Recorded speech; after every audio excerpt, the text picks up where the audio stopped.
I remember the exact moment everything changed.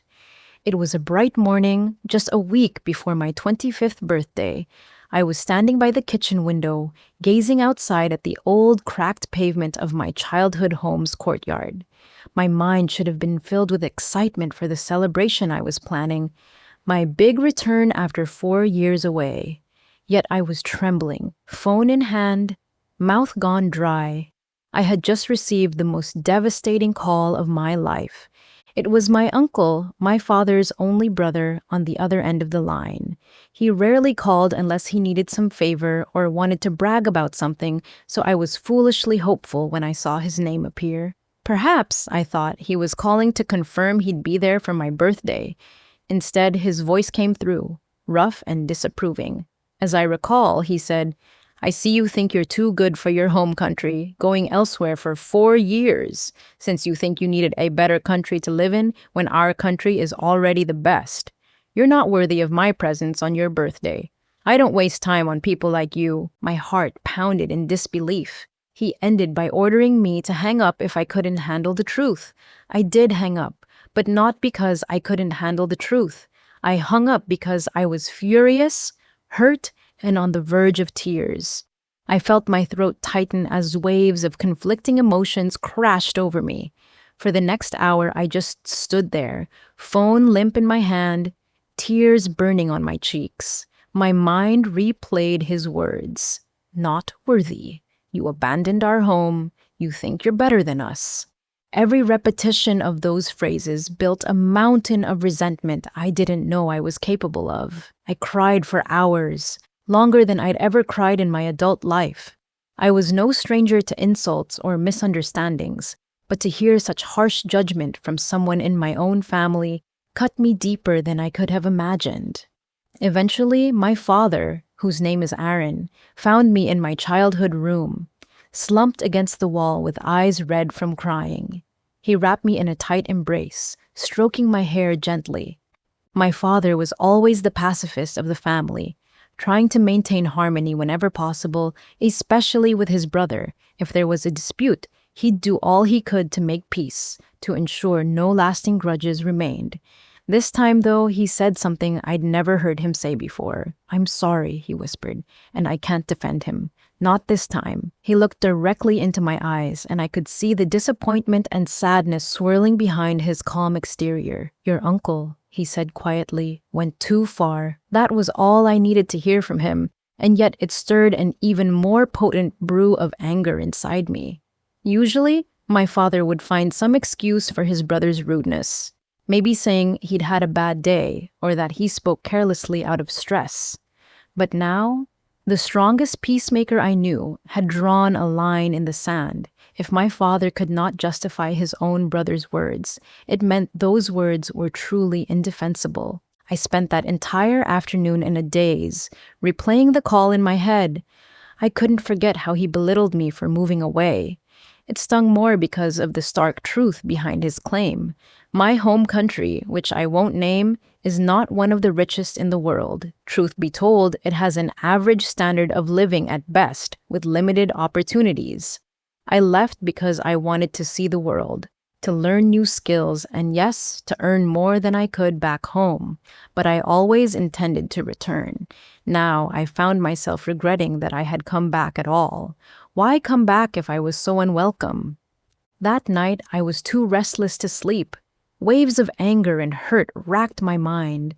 I tossed and turned, and sometime around midnight, a thought crept in, one that made me sit up in bed. It was foreign to me, a desire for revenge. "I won't forgive him," I whispered to myself in the dark. "He's done this one too many times. He doesn't get another chance." It was a bold statement, one that I wasn't sure I had the strength to carry out, but something in me had snapped. Perhaps it was the 4 years of homesickness that ended with this betrayal. Perhaps it was the bitterness over how I had extended multiple olive branches, only to have them thrown back in my face. Or maybe it was simply time for me to refuse being the family doormat. I was done trying to win over someone who had only scorn for me. I announced my decision to a few close relatives. I told my cousin, my older sister, and even my mother that there would be no more indulgences on my part. I would never go out of my way to please my uncle again, and I certainly wasn't going to invite him to any more personal events in the near future. Maybe not ever. Everyone was shocked, but they also understood. My father, for once, did not ask me to reconsider or attempt to broker a fragile truce. He simply nodded and said, "It's your choice, and I respect it." That simple acceptance only fueled my determination. If even my father would not blame me for cutting off my uncle, I knew I had no reason to feel guilt. Yet anger alone can fade with time if you do not feed it. Over the next few days, I discovered a new emotion inside me: defiance. My uncle thought he could push me aside as though I were unimportant. He wanted to humiliate me, to paint me as the ungrateful relative who dared to leave the best country in the world. In truth, he was just resentful I had found more success than he ever expected. He's not expecting me to fight back, I told myself. He's expecting me to cower and vanish from his sight so that the rest of the family sees me as a traitor. There was nothing dramatic about my life previously. I was an ordinary person with modest ambitions, seeking self-improvement and a steady job. Now I needed a plan, something that would humble my uncle in the same way he tried to humble me. I didn't want physical harm or wild plots.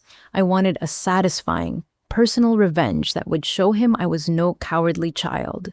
More than anything, I wanted him to feel the sting of disrespect that he had so casually thrown at me. He had to know what it was like to be humiliated. I spent the entire week leading up to my birthday avoiding any direct contact with him. He hadn't planned on coming, so it was easy enough to pretend he did not exist. But in the back of my mind, I was shaping my secret plan of revenge. The first step involved carefully gathering information, tidbits about his interests, secrets, or petty ambitions. I've never been a malicious gossip, but sometimes, if you listen carefully, people reveal more than they realize. My uncle, let me call him Gregory, was a proud man. Proud to the point of arrogance. For the last few years, he had invested in a side business that was rumored to be highly profitable. I never knew the details, only that he claimed it was the future of our country's economy. He would swagger around, telling younger relatives they should beg him for a job at his firm, which was supposedly poised for greatness. Of course, no one quite believed him. He loved to talk himself up. However, I did have a distant cousin, her name is Nina, who once worked under him for a short time. She told me about the disorganized nature of his operation, the illusions of stability, and how the so-called future was riddled with shady agreements. Nina left after just 6 months, saying she was uncomfortable with the company's practices. A few days before my birthday, I decided to talk to Nina more openly. "I need details," I told her in a private conversation. "I want to know everything Gregory is doing. I'm not out to destroy him unfairly, but I need to understand if he's crossing lines." Nina's brows furrowed. She hesitated, not wanting to betray family secrets, but she'd also suffered under Gregory's condescending supervision. After a moment's reflection, she confided in me that Gregory's entire enterprise was built on overblown promises and questionable paperwork. He'd use intimidation to keep employees silent. Nina had even witnessed him forging a partner's signature once.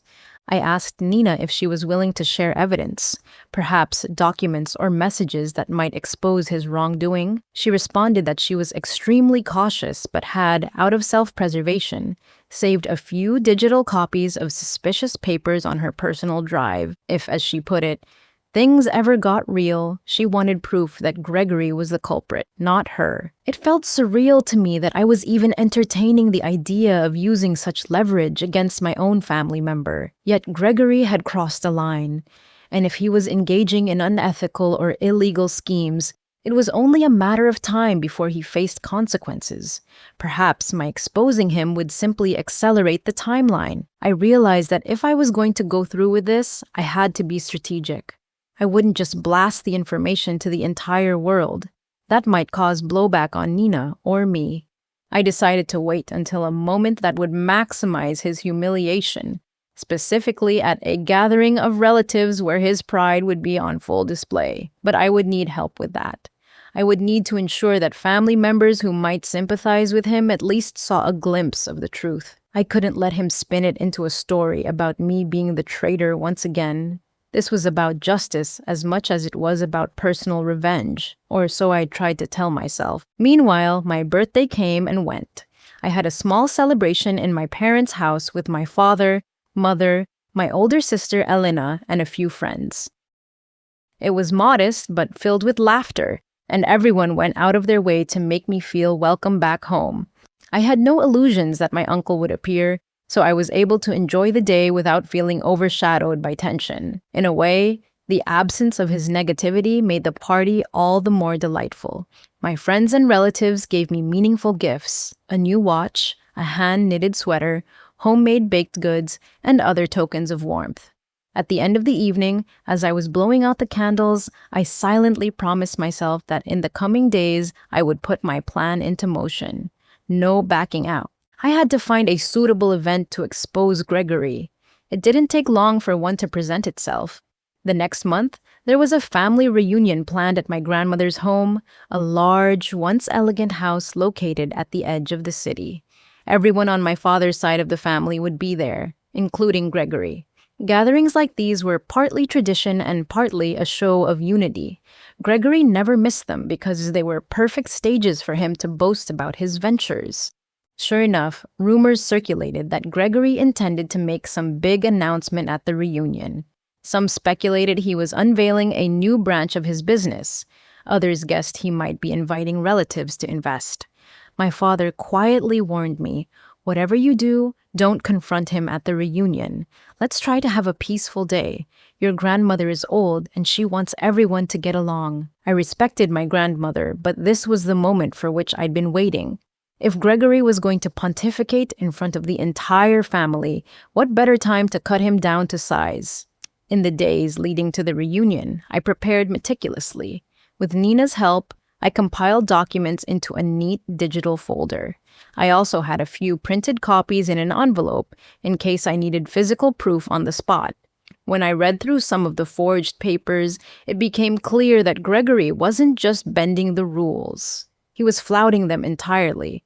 It was borderline criminal, maybe outright illegal. I had the sense that the entire enterprise was a house of cards. One strong gust, and it would crumble. When the day of the family reunion arrived, I put on my best outfit, though with shaky hands. My father and mother traveled with me to my grandmother's house. My father still looked uneasy, as if he had sensed that I was about to do something drastic. "I won't instigate anything," I lied. "I'll just keep calm." He didn't press me further, perhaps fearing that any attempt to rein me in would only stoke the flames. The moment we stepped onto my grandmother's porch, I saw Gregory across the lawn, surrounded by a small circle of relatives. He was in the middle of telling some grand anecdote.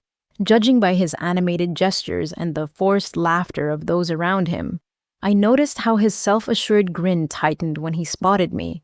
He paused for a fraction of a second, then resumed talking, ignoring me as if I were a stranger. Fine, I thought. I can ignore you too, at least until the time is right. I made my rounds, greeting aunts, cousins, and old family friends. I helped my grandmother serve refreshments. Outside, in the large garden behind the house, an array of tables and chairs had been set up. It was a scene that would have felt idyllic if not for the knots in my stomach. Hours passed in strained civility.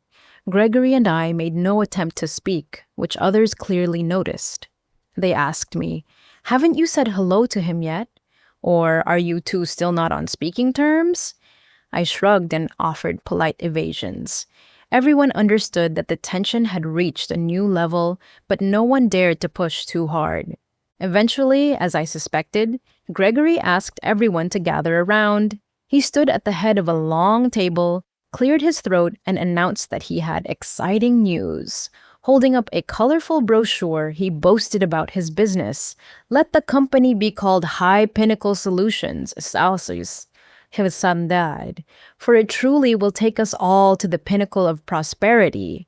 He spouted grand phrases about synergy, growth, and the global market. Some of my older relatives nodded politely. Others seemed enthralled by his confidence, as though he were performing on a stage.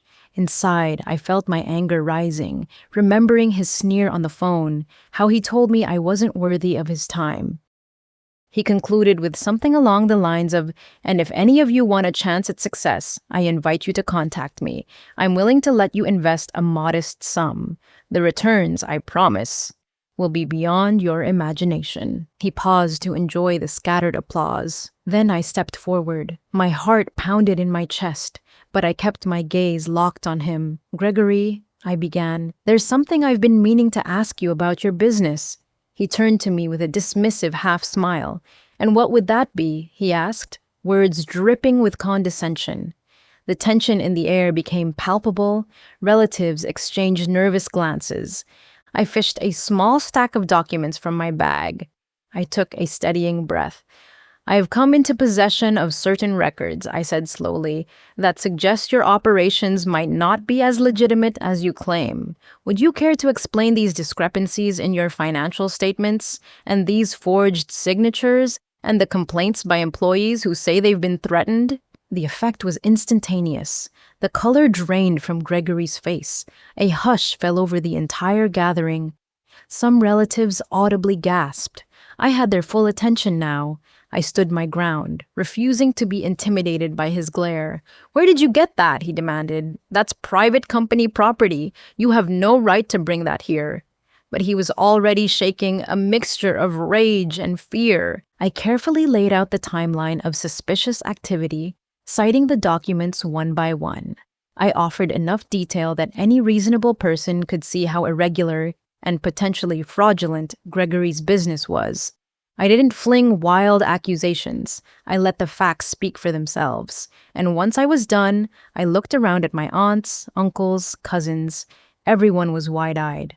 For a moment, Gregory tried to deny everything. He sputtered that these documents were all fake or that I had forged them to ruin him. But the evidence was too specific, and Nina, standing behind me, confirmed that these were the exact forms used in the company's files, which she had seen firsthand. Some of the relatives, frightened by the magnitude of the allegations, demanded that Gregory clarify the matter.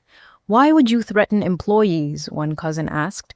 "And what's with these signatures that don't match?" Gregory's bravado collapsed in on itself. He resorted to shouting.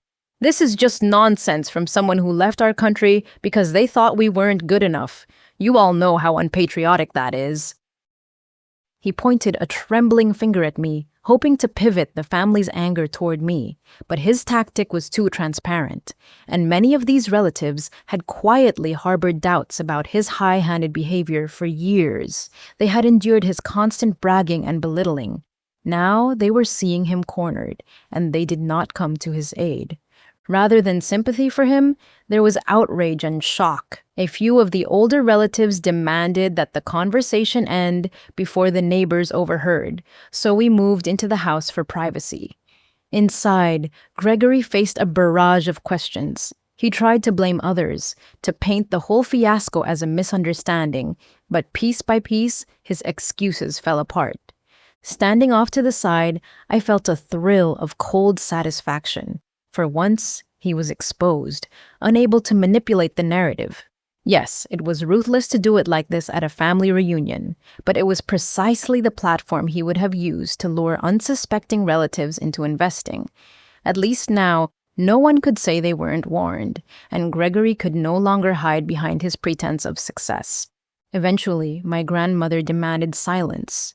She was visibly upset, but retained her composure enough to speak calmly. "Gregory," she said, "you must own up to your actions. You've humiliated yourself, and you've jeopardized this family's trust."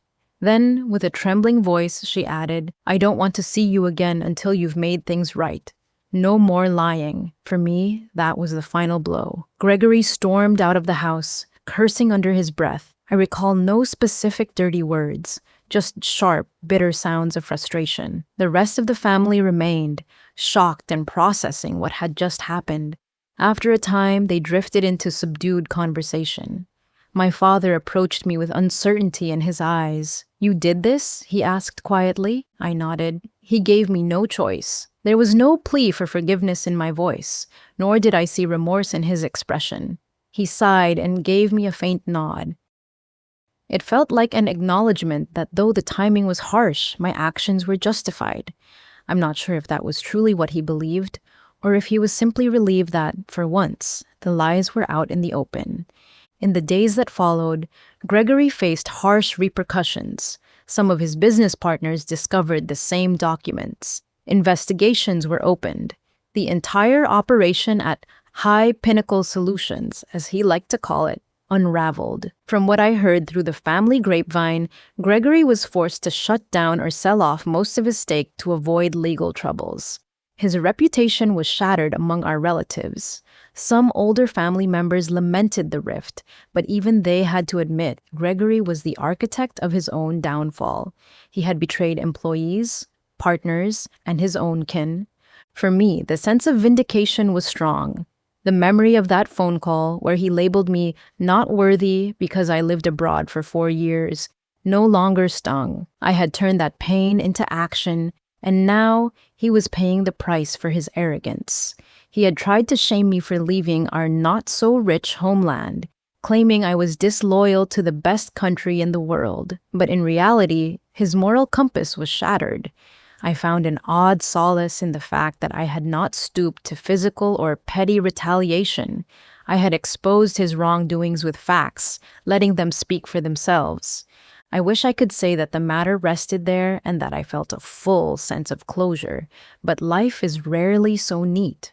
Over the next few months, the family gatherings became smaller, quieter. Gregory's name was rarely mentioned, except in hushed whispers. He avoided nearly all contact with us, seeming to blame me for everything that went wrong in his life. On the one occasion we happened to be in the same neighborhood at a distant cousin's wedding, he pretended not to see me and left abruptly. I realized that he might spend the rest of his days resenting me, but I had no regrets. He had made his choice when he decided to insult me, sabotage my homecoming, and try to dupe our relatives. I found no reason to pity him. My grandmother eventually warmed back up, returning to her usual kind-hearted self. She never told me directly how she felt about my public confrontation with Gregory, but she stopped me in the hallway one afternoon, placed a gentle hand on my shoulder, and said, "Sometimes truth must come out, no matter the cost." It felt like a quiet endorsement of what I had done. I embraced her, grateful that her love remained unchanged. Some relatives tried to coax me to make up with Gregory, to see if there was room for reconciliation. I refused. It's not that I crave revenge any further, I would explain, but I can't pretend everything is fine. He betrayed me, he humiliated me, and he did the same to others. The trust is gone. I can't see us reconciling in the near future, if at all. Most people let it go after that. They sensed that Gregory's downfall had been inevitable and that I was simply the catalyst. Meanwhile, I continued forging my own path. My stay abroad had given me professional skills, so I started freelance work that allowed me to remain in my home country while benefiting from opportunities overseas. I also reconnected with old friends, made new ones, and found a measure of peace in the decision to no longer seek acceptance from people who could not value me. My father, seeing me more confident and at peace, was relieved to know I wasn't torturing myself with guilt or anger. Yet, from time to time, a flicker of bitterness would creep up. Memories of how Gregory ridiculed me, how he said I wasn't worthy of his time, how he believed I was betraying my country. But then I'd recall the expression on his face at the reunion. That mixture of shock and fear when he realized I had evidence of his wrongdoings. That memory would remind me I stood up for myself and I didn't allow him to walk all over me. Perhaps it wasn't the purest form of victory, but it was enough. I began sharing my experience selectively with friends who had gone through similar family tensions. I discovered that many people wrestle with questions of honor, betrayal, and how far they should go to set the record straight when a relative crosses the line. My story served as an example of how sometimes you cannot simply forgive and forget when the offense is too grave. Betrayal, especially from someone who is supposed to protect and love you, leaves a scar that isn't easily erased by an apology, assuming the offender is even willing to give one. One day, my sister Elena confided in me that she'd heard Gregory might be trying to revive a new business under a different name. She warned me that he was bragging again to a smaller circle of acquaintances, claiming he had moved on from the fiasco. Part of me wondered if I should step in once more to prevent him from preying on more unsuspecting investors, but a wiser voice in me said, "He's already been publicly exposed once. People who remember will stay far away from his schemes." And so, I decided to stay out of it. If others chose to trust him, that was their risk to take. I had done my part. As time wore on, I realized how this one episode of revenge had shaped me. Before it, I was hesitant, accommodating, always ready to avoid conflict for the sake of peace. But being humiliated by a family member changed me in ways I hadn't expected. I felt a newfound strength in my ability to stand up for myself and call out wrongdoing, even if it meant confronting someone more powerful or more experienced. I was no longer the shy child who used to hide from my uncle's glare. I had discovered that sometimes a direct confrontation, a reveal of hidden truths, is the only way to ensure that malicious behavior is punished. A year passed, and my grandmother organized another small family gathering, this time just for immediate relatives. She told me Gregory had been invited, but made no promises about whether he would come. I suspected he would not dare show his face. Yet, to my astonishment, he arrived unannounced about an hour into the gathering. The room fell silent the moment he walked in. We all turned to see him standing at the doorway, looking thinner, older, and less certain of himself. An awkward hush settled. My grandmother was the first to greet him, albeit with little warmth in her voice. Gregory's eyes swept over the group, resting on me. For a fraction of a second, I thought I saw regret there. A flicker of it, or perhaps it was just exhaustion. He nodded stiffly to the others, then sat down in a corner, barely speaking.